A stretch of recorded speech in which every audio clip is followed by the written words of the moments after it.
وضو جب ہم کر رہے ہوتے ہیں بعض اوقات سردی میں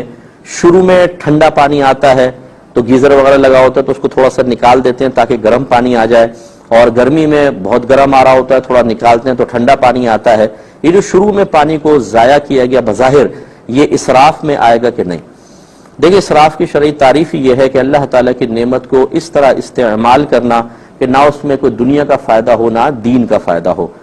تو یہاں پر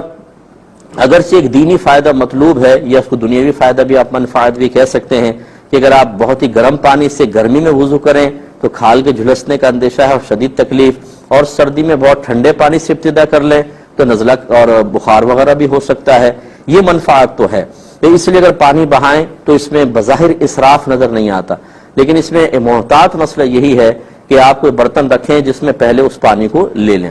اسے کیاری میں ڈال دیں، جانور کو پلا دیں یا سائیڈ میں رکھ دیں، بعد میں جب وہ نارمل ہو جائے پانی پھر اس کو استعمال کر لیں، لیکن اس طرح ضائع کرنا جو ہے یہ بالکل مناسب نہیں ہے۔ اور فرض کر لیں کہ آپ کسی ایسے مقام پر ہیں جہاں کوئی برتن ہی نہیں ہے کہ اس پانی کو آپ محفوظ کر سکیں، تو پھر وہی مسئلہ ہے کہ اپنی منفعت کے حصول کے لیے اور خود اپنے آپ کو نقصان سے بچانے کے لیے اگر تھوڑا بہت پانی آپ اس طرح نالی میں بہاتے بھی ہیں تو یہ شرعاً اسراف نہیں کہلائے گا، کیونکہ بظاہر یہاں پر دنیاوی فائدے کا حصول مقصود ہے۔